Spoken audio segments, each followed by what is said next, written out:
오늘 우리에게 주시는 말씀은 디모데전서 3장 14절에서 16절까지의 말씀입니다.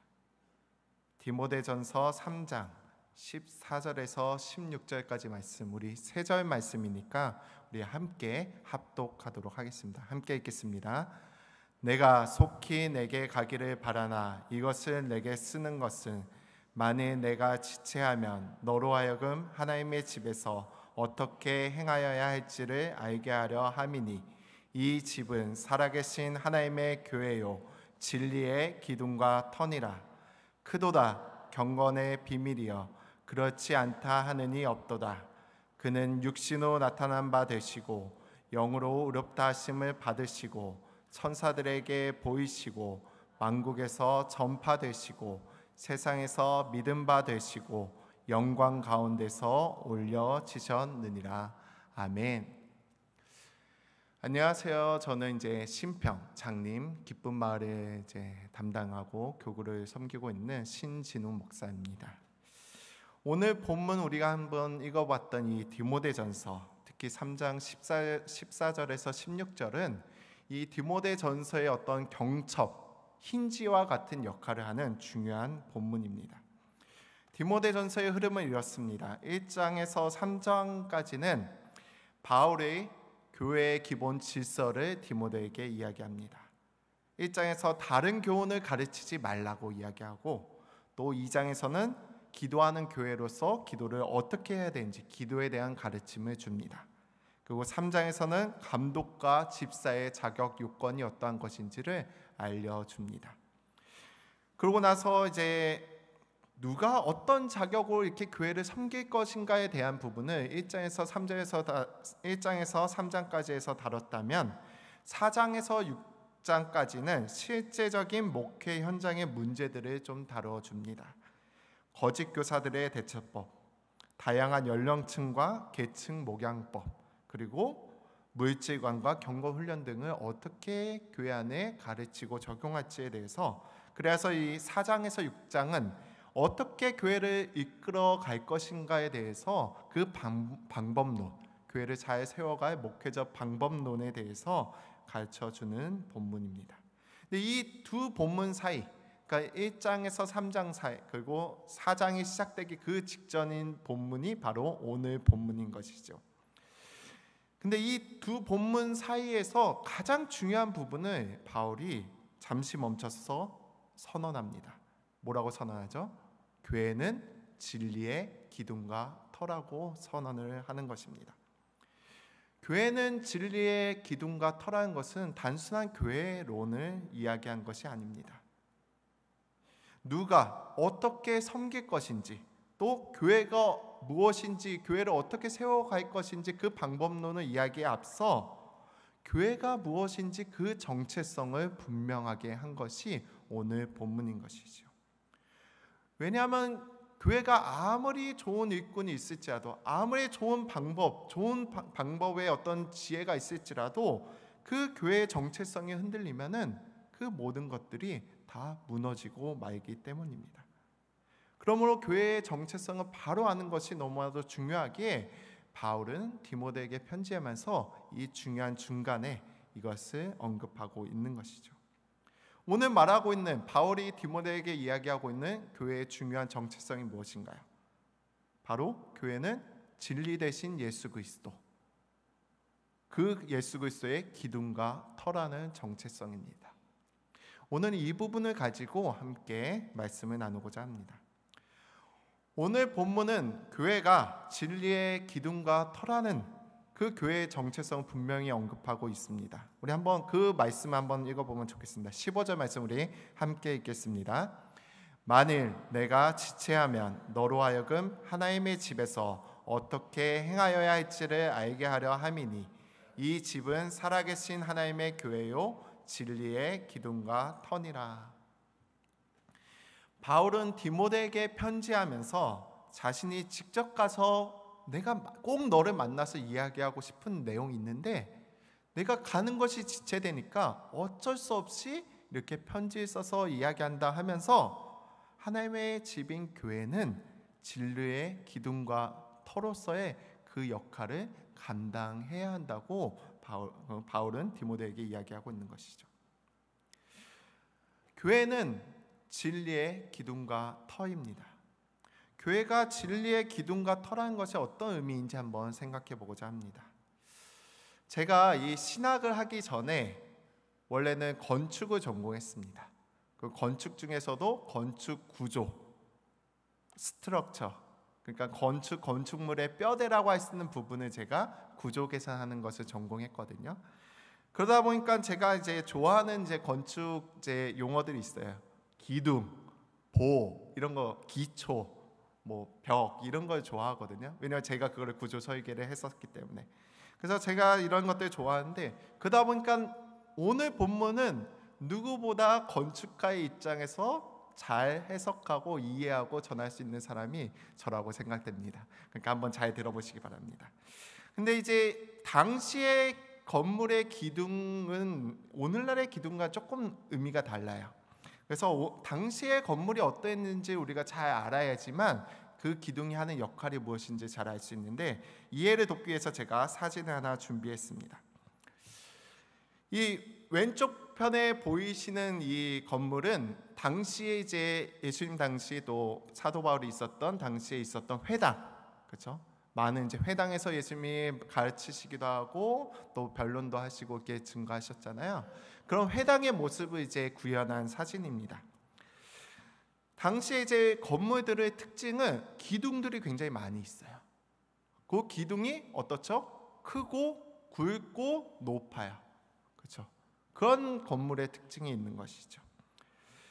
당시에 이제 건물의 특징을 몇 가지 살펴보면 일단 지붕이 굉장히 큽니다. 근데 이 지붕이 크기만 클 뿐만 아니라 가볍지가 않아요. 당시엔 돌로 지붕을 또 만들었기 때문에 이 지붕이 굉장히 크고 무겁죠. 그러다 보니까 그 지붕을 받치고 있는 기둥들도 굵고 튼튼하고 높고 이렇게 돼야 했습니다.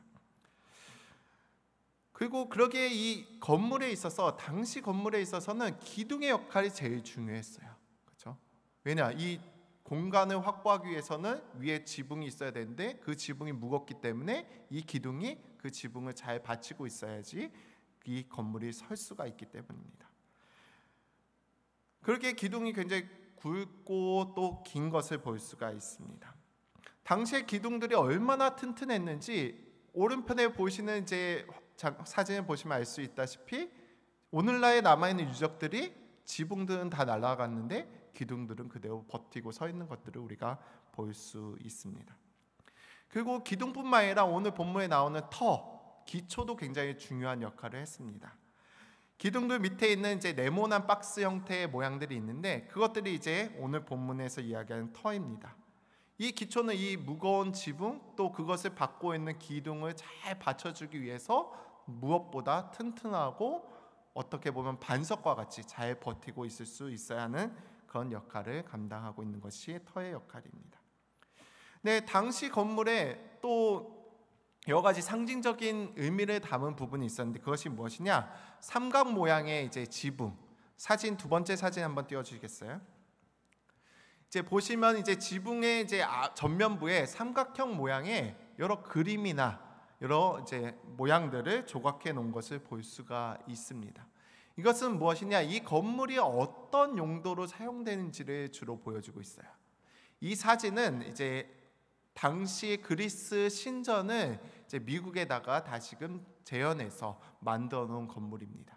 근데 이 삼각형 모양에 보면은 보통 이제 신전을 이제 만들 때 그 신전이 이제 숭배하는 어떤 대상, 그 대상에 대한 조각상들을 이 삼각형 모양에다가 새겨가지고 이 건물이 어떤 역할을 하는지, 그리고 이 신전이 어떤 역할을 하는지를 많은 사람들, 높이 올려서 많은 사람들에게 보여주도록 하는 역할을, 그런 상징적 의미를 저 삼각 모양 지붕에 새겨놓았습니다. 그러니까 기둥들은 어떤 역할을 하고 있냐? 저 삼각 모양의 중요한 상징적인 의미를 가지고 있는 저 그림을 높이 들어 올려서 많은 사람들에게 보여주는 역할을 하고 있는 것이 당시 건물의 특징인 것이죠. 따라서 기둥의 역할은 어떻게 보면 이제 오늘날로 치면 이제 간판 아니면 전광판과 같은 중요한 것을 전달하기 위한 그것을 높이 올려서 많은 사람들에게 보여주는 역할을 하는 것이 당시에 또 기둥이 가지고 있던 역할입니다. 저는 이 포인트를 가지고 오늘 우리가 진리의 기둥과 터라는 의미에 대해서 한번 생각해 보고자 합니다. 삼각형 모양의 중요한 이미지를 높이 들려서 많은 사람들에게 보여주려고 했던 기둥의 역할이 오늘 본문에서 이렇게 보여주고 있는 것이죠. 진리이신 예수 그리스도를 높이 들어 올려서 많은 이들에게 증거하고 전파해야 한다는 의미로 다가오는 것입니다. 오늘날에는 어떤 것이 그런 의미로 우리가 좀 이제 건축물에 적용을 했을까요? 우리 교회들 보시면 높은 첨탑 위에 십자가 있죠. 그렇죠? 십자가를 높이 이제 올려가지고 많은 사람들이 교회가 여기 있다는 것을 알리는 것이 아니라 예수 그리스도가 이 교회의 주인이시고 우리가 전하는 대상이 예수 그리스도 진리이심을 보여주는 상징물로 높은 또 첨탑 위에 십자가가 있는 것들을 오늘날에도 볼 수가 있습니다. 근데 우리가 진리의 기둥이라고 생각할 때 단순히 그냥 진리를 이렇게 어떤 상징적인 모양으로 건물에 적용시키는 것으로 끝나서는 안 되는 것이죠. 근데 뭐 과거의 건물처럼 또 오래된 이제 우리 이전 이제 유럽의 많은 교회들처럼 교회에다가 예수 그리스도의 어떤 성화나 여러 가지 모습들이나 이런 것들 새겨 넣는다고 해서 진리를 드러내고 증거하고 있다고 할 수가 없는 것이죠. 그렇다면 어떻게 해야 할까요? 건물가 아닌 진짜 교회인 우리 안에 그 진리를 새겨 넣고 우리가 그 진리를 드러내고 나타내고 증거하는 역할이 바로 진리의 기둥과 터라는 의미인 것이죠. 바로 우리 성도들이 바로 교회이고 우리가 교회의 구성원이기 때문에 교회가 진리의 기둥과 터라는 것은 우리가 그 진리를 높이 올려서 드러내고 전파해야 한다는 의미가 있는 것입니다. 지금까지 많은 우리의 역사 가운데 교회들은 그것을 힘써 왔습니다. 한국 교회의 역사를 돌아보면 정말 진리를 위해서 진리를 드러내고 증거하는 일에 정말 힘써 왔던 것을 우리가 볼 수가 있습니다. 그리고 뭐 멀리서 찾을 필요가 없죠. 우리 호산나 교회가 정말 이 진리인 복음을 잘 전하기 위해서 얼마나 노력해 왔는지, 저는 호산나 교회 역사 가운데 정말 그 진리 복음을 전하기 위해서 힘써왔던 애써왔던 그런 모습들을 보아왔기 때문에 잘 알고 있습니다. 우리 교회가 그렇게 힘써 왔습니다. 진리이신 예수 그리스도를 복음이라는 그릇에 담아서 믿지 않는 이들에게 어떻게 해서든 전파하려고 그렇게 힘써왔던 것이 우리 교회입니다. 그런데 조금 안타까운 것은 요즘은 좀 그런 모습들이 좀 약해지고 있지 않은가 하는 생각을 하게 되는 것이죠. 시대가 많이 바뀌었다고 해서 요즘에는 우리가 나가서 노방전도하면 많은 사람들이 싫어한다고 해서 저 신천지와 같이 역임받을까 봐 여러 가지 그런 많은 이유들로 우리가 진리를 증거하는 일에 조금 망설이거나 머뭇거리고 있지 않은지 한번 생각해 보고자 합니다. 저는 이제 기쁜 마을을 담당하면서 현재 해외 선교위원회를 또 담당하고 있습니다. 그러다 보니까 선교를 이제 담당해서 제가 해외 선교에 대한 관심을 가지고 요즘 이제 선교의 흐름이 어떻게 흘러가고 있는가, 선교에 대해서 제가 좀 알고 공부하고자 여러 포럼들, 선교 포럼, 선교 세미나 이런 거에 많이 참석을 해서 배우고 공부하고 연구하였습니다. 그러다 보니까 이제 배우게 된 것이 요즘 이제 현대 이제 선교의 패러다임이 많이 바뀌고 있는 것이죠. 그것을 잠깐 소개해드리면 다양한 방식으로 누구나 선교를 할 수 있는 방향으로 선교의 패러다임이 바뀌고 있는 것을 볼 수가 있습니다. 첫 번째는 이제 목회자만이 선교하지를 않고 있습니다. 목회자보다 전문인 선교사, 즉 평신도 선교사들이 더 많이 늘어나고 있는 것이죠. 그러니까 누구든 선교에 헌신하고 선교에 참여할 수 있게 되어진 것이죠. 그 선교 지역의 개념이 확장되었습니다.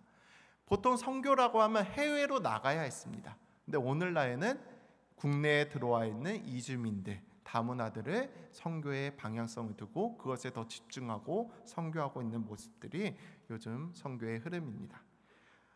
또 이제 세 번째로 선교의 범주가 좀 확대되었습니다. 교회 중심의 선교, 어떻게 보면 목회자 중심, 선교사 중심의 선교에서 끝나지 않고 더 나아가 비즈니스 선교, 또 일터 선교, 도시 선교, 사회적 선교 이런 용어들이 나오면서 우리의 일상의 실제 생활 가운데 선교를 할 수 있도록 그런 방향으로 확장되고 넓어진 것을 볼 수가 있습니다. 심지어 최근에는 이제 창조 세계의 돌봄, 그러니까 우리의 환경 이것을 잘 지키고 보존하고 환경 파괴가 일어나지 않고 자원 고갈, 기후 변화 등의 문제를 이제 선교계에서 같이 고민하면서 어떻게 이런 부분을 잘 지켜나갈까 이런 부분들까지도 선교의 범주에 들어오는 것을 볼 수가 있습니다. 이러다 보니까 이제 이런 변화들은 많은 선교사들을 이제 세우게 되었었습니다. 그러니까 전에는 이제 선교사 하면은 해외로 나가야 하는 목회자 선교사 그런 분들이 있었는데 요즘에는 각자의 자리에서 선교사로서 각자의 자리에서 선교적 사명을 선교사로서의 역할을 감당하고 있는 것들이 늘어나고 있는 것이죠. 분명한 큰 장점이 있습니다. 근데 그런 장점의 모습들을 제가 보고 놀라고 정말 와 대단하다 이렇게 느꼈는데 그러면서 한편으로 제가 조금 아쉬운 점을 보게 되었습니다. 그것은 무엇이냐? 복음 전도에 대한 강조가 약해지고 있는 것이에요. 선교의 지경은 정말 넓어지고 정말 많은 사람들이 선교에 뛰어들고 함께 선교에 힘쓰고 있는데 이상하게 복음 전도에 대한 강조나 열정이나 그거에 대한 노력들이 점차 약해지고 있는 아이러니하고 이상한 것들을 제가 보게 되었습니다. 고린도전서 1장 21절에 이렇게 말하고 있습니다. 하나님의 지혜에 있어서는 이 세상이 자기 지혜로 하나님을 알지 못하므로 하나님께서 전도에 미련한 것으로 믿는 자들을 구원하시기를 기뻐하셨도다라고 이야기하고 있습니다. 복음 전도, 즉 실제적인 복음을 전하는 그 핵심 동력이 약해지고 있다는 것을 제가 보게 되어진 것이죠. 그러다 보니까 진짜 어떻게 보면 그런 복음 전도에 딱 쓰임 받을 수 있는 목회자 선교사, 전임 선교사들이 줄어들고 있는 것도 그런 결과로서 나오는 모습입니다. 근데 우리가 선교지에 나가서 보면 알다시피 선교에 있어서 굉장히 지혜로움이 필요합니다. 특히 이슬람이나 또 공산주의 배경에 있는 국가에 가서 선교를 하기 위해서는 지혜가 필요하죠. 거기서 막 대놓고 드러내고 선교하면 금방 쫓겨나니까, 그렇죠? 그래서 비즈니스 선교 또 다른 방법으로 이렇게 다양한 방법으로 거기서 선교 활동을 하고 있는데 그래서 그런가 뭔가 지혜로운 방법이라는 것을 찾다 보니까 이게 하나님의 지혜가 아닌 세상의 지혜로 가서 그런가 왜 그런지 모르겠지만 복음을 직접적으로 전하는 일에 정말 열심을 내지 못하고 있는 것 같은 모습들을 보게 되는 것이죠. 그러면서 저는 또한 이렇게 물어봤어요. 나는 어떠한가? 우리는 어떠한가? 우리 교회는 어떠한가? 직접 복음을 전하고 진리를 드러내는 일에 망설이고 있거나 뒷걸음치고 있지는 않은가 하는 질문을 다시금 스스로에게 또 오늘 말씀을 준비하며 던져보게 되었습니다. 초대교회 당시에도 로마의 박해 속에서도 초대교회는 담대하게 복음을 전했습니다. 또한 그냥 복음을 전할 뿐만 아니라 동시에 좋은 삶의 모습으로 또한 그 복음의 의미를 잘 또 전달하였던 것이죠. 그래서 그들은 보라 저 그리스도인들이 어떻게 서로 사랑하는가 하는 그런 이야기를 들을 정도로 삶의 모습에 있어서도 본이 되는 모습을 보였습니다. 이것이 오늘 본문에서 교회가 진리의 기둥과 터로서의 역할을 감당하는 참된 모습인 것이죠. 복음을 전파하되 우리의 삶 자체가 그 진리를 바치는 튼튼한 기둥이 되어서 우리가 전하는 그 진리가 얼마나 중요하고 소중한지를 우리의 삶으로 또 우리의 입술로 증거하고 전파해야 하는 것이죠. 복음을 전파하되 우리 삶을 통해서도 드러내고 또 우리의 입술을 통해서도 동시에 증거해야 하는 것입니다.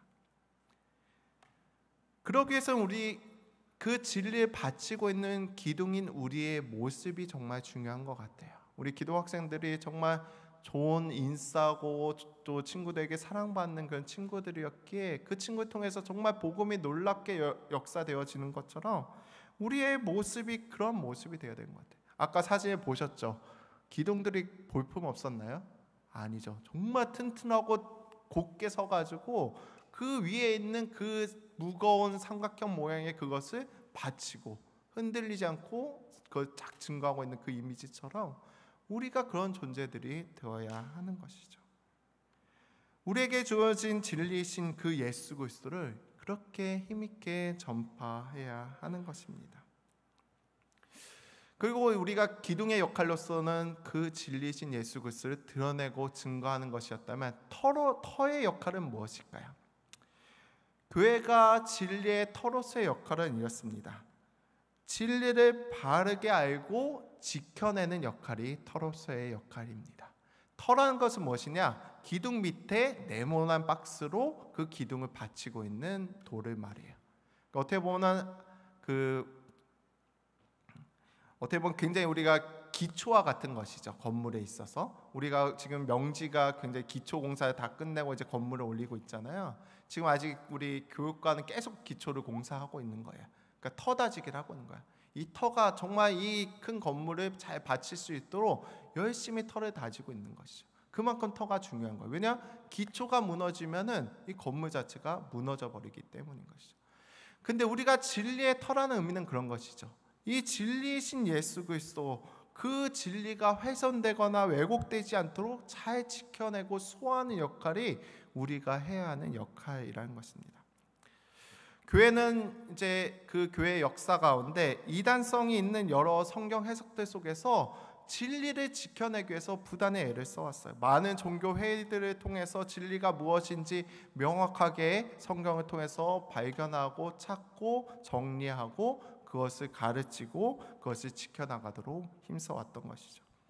우리 교회도 훈련 중에 이런 훈련이 있어요. 이단 엽착이라는 훈련이 있어요. 아시나요? 이단 엽착이라는 훈련이 있어요. 우리 조상은 목사님 하시는데, 그러니까 이단들에 대해서 바로 알고 이단이 가르친 것이 무엇이 틀린 것인지를 바르게 가르쳐서 우리 교회 안에 그런 이단들이 접근하지 못하도록 지켜내고 소화하는 역할들을 훈련을 통해서 하고 있는 것이죠. 또한 우리가 진리의 터라는 것을 우리 각자 개인에게 적용해 본다면 이렇습니다. 세상에 악하고 그릇되고 거짓된 정보들, 그리고 그 정보들의 영향력으로부터 우리 자신을 지켜내는 것이죠. 우리 안에 심겨진 진리가 세상의 영향력으로 인해서 훼손되지 않도록, 세상의 영향력으로 오염되지 않도록 지켜낸 것이 우리가 하는 이 터로서의 역할인 것입니다. 그렇게 우리는 요즘 보니까 유튜브가 가장 좀 그런 역할로서 안 좋은 영향력을 끼치는 것 같아요. 유튜브를 많이 보다 보면 그곳에서 나오는 여러 사상, 여러 이념들이 우리 안에 들어와서 잘못된 생각, 잘못된 판단을 하게 만드는 것을 보게 돼요. 그런 것들로부터 우리를 지켜내는 것, 그것이 진리의 터로서 우리가 힘써 나아가야 하는 부분인 것입니다.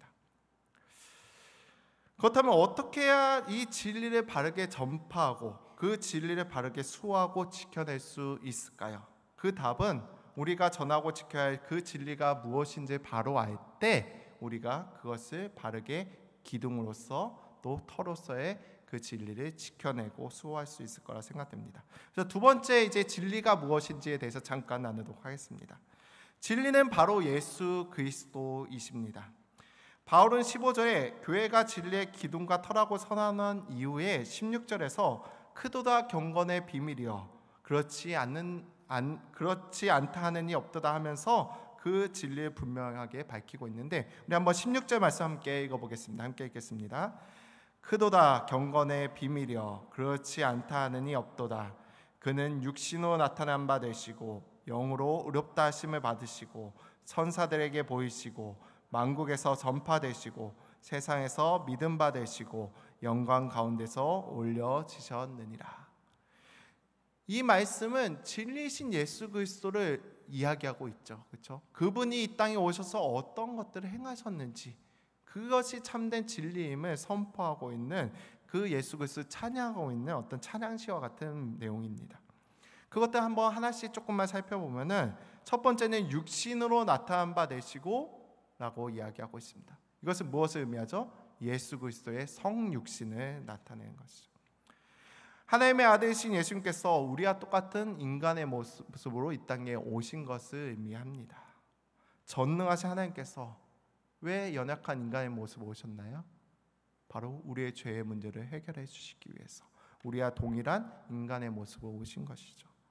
빌립보서에서는 예수님이 자기를 비우시고 종의 형체를 가져 십자가에 죽기까지 하셨다고 이야기하고 있습니다. 제가 말씀 읽어드릴게요.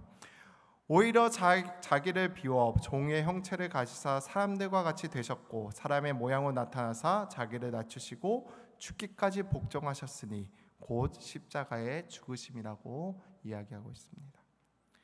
예수님의 성육신은 자기 비움에서 시작됩니다. 자기를 낮추신 것이죠.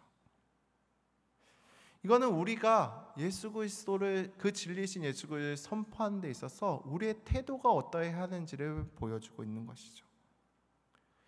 우리가 우위에 서 있어서는 안 되는 것이죠. 우리가 그들과 동등된 위치로 낮춰야 되는 것이죠. 우리가 그들과 같은 위치에서 오히려 우리 자신을 낮춰서 겸손하게 그들의 문화, 그들의 생활 속으로 들어가서 그 복음을 진리를 선포할 수 있어야 되는 것이죠. 어떻게 보면 나는 그럴 수 없어, 나는 저건 못해, 이렇게 빼서는 안 되는 것이죠. 예수님은 정말 죄악된 이 세상, 이 낮고 낮은 이 땅으로 내려오셨거든요. 우리 또 그런 곳으로 나아가야 되는 거예요. 그렇게 나아가서 자신을 낮추며 복음을 전해야 하는 것입니다. 그렇게 할 때 복음이 더욱더 효과적으로 전해질 수가 있는 것이죠. 두 번째는 영으로 의롭다 하심을 받으시고 라고 이야기하고 있습니다. 이것은 예수 그리스도의 부활을 의미하죠. 이것은 하나님의 아들로서 증명된 것을 또한 상징합니다. 베드로전서 3장 18절에 그리스도께서도 단번에 죄를 위하여 죽으사 의인으로서 불의한 자를 대신하셨으니 이는 우리를 하나님 앞으로 인도하려 하심이라. 육체로는 죽임을 당하시고 영으로는 살리심을 받으셨으니 라고 이야기하고 있습니다. 예수님의 부활은 그분이 참 하나님의 아들이심을 증명하는 사건이었습니다. 그분이 정말 의롭기에 그 죽음 가운데 있지 아니하시고 다시금 살아나신 것이죠. 그리고 그분이 참 하나님이심을 증명해 나타내신 것이죠. 여기서 이 말씀, 이 포인트에서 이 예수님의 그 모습 속에서 우리에게 주는 중요한 교훈은 우리 또한 그렇게 부활되었다는 것이죠. 다시 살아났다는 것이죠. 영적으로 다시 산 존재라는 것이죠.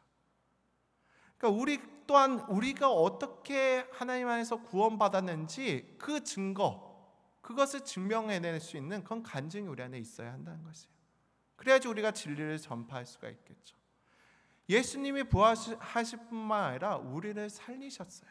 우리를 구원하셨어요. 우리의 자녀 삼아 주신 것이죠.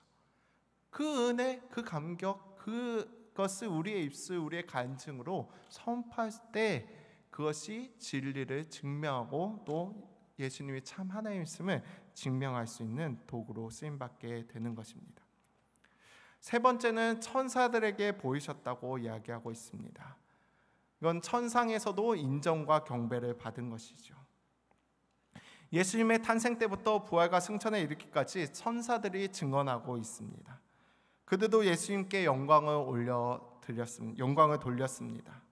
여기서 중요한 것은 우리가 복음을 전할 때 우리 자신이 드러난 것이 아니라 진리신 예수 그리스도, 그분의 영광이 나타나고 드러나야 한다는 것을 의미하는 것이죠. 네 번째는 만국에서 전파되시고 세상에서 믿음 바 되셨다고 이야기하고 있습니다. 이거 중요한 부분이죠. 예수 그리스도의 복음의 전파와 세계 확산에 대해서 이야기하고 있는 것이죠. 골로새서에서 바울은 복음이 천하 만민에게 전파되었다고 이야기하면서 나는 이 복음의 일꾼이라고 이야기하고 있습니다. 이것은 바울에게만 해당하는 것이 아니죠. 오늘날 우리 모두가 이 복음의 일꾼으로 서야 하는 것이죠. 예수 그리스도께서 만국에 전파되시고 온 세상에 믿음 바 될 수 있도록 우리가 힘써 그 일에 감당해야 하는 것이죠. 이것이 진리이신 예수 그리스도의 기둥과 터로서의 역할을 감당하는 것입니다. 만약에 우리가 그것을 감당하지 않는다면, 만약 호산나 교회가 지금보다 더 점차 복음에 대해서 열심을 내지 않는다면 어쩌면 그 촛대를 하나님께서 다른 데로 옮기실지 모르겠어요. 더 열심히 있는, 정말 주님 앞에 헌신하는 그 교회로 그 영광의 촛대를 옮기실지도 모르겠다는 생각을 하게 됩니다. 마지막 5번째, 영광 가운데 올려지셨습니다. 예수 그리스도의 승천과 영광을 나타내는 것이죠. 부활하신 예수님은 제자들이 보는 가운데 하늘로 올려지셨습니다. 에베소서 4장 10절에 내리셨던 그가 곧 모든 하늘 위에 오르신 자니 이는 만물을 충만하게 하려 하심이라 라고 이야기하고 있습니다. 예수님은 죽으시고 부활하시고 승천하셨는데 그 승천하심은 그 본래의 영광을 다시금 얻게 되신 것이죠. 그리고 그 영광은 장차 우리에게도 주어질 영광인 것이죠. 우리는 하나님의 아들로서 그 장차 주어질 하늘 영광의 상속자라고 이야기하고 있습니다. 디도서 3장 7절에 우리로 그의 은혜를 힘입어 의롭다 하심을 얻어 영생의 소망을 따라 상속자가 되게 하려 하셨다고 이야기하고 있습니다. 우리에게 주어질 그 영광을 바라보며 장차 얻게 될 그 영광의 소망을 가지고 우리는 그 진리이신 예수 그리스도를 증거하는 일에 더욱 힘써야 한다는 것입니다. 말씀을 마무리하겠습니다. 사랑하는 성도 여러분, 우리는 교회의 가장 중요한 정체성에 대해서 함께 나누었습니다. 첫 번째로 교회는 진리의 기둥과 터입니다. 고대 건축에서 그 높은 상징적인 의미를 담은 지붕을 기둥들이 떠올려서 그것을 만민에게 보여주었듯이 우리에게 너무 중요한 진리이신 예수 그리스도를 우리는 높이 올려 그분을 만민에게 전파하는 그 사명을 감당해야 할 것입니다. 또한 터, 기초가 그 진리를 수호하고 지키고 건물을 지탱하는 것처럼 우리 또한 진리를 잘 지키고 보존하는 일에 힘써야 하는 것이죠. 그리고 진리에 따라 우리가 살아낼 때 그것이 가능한 것이죠. 진리는 바로 예수 그리스도이십니다.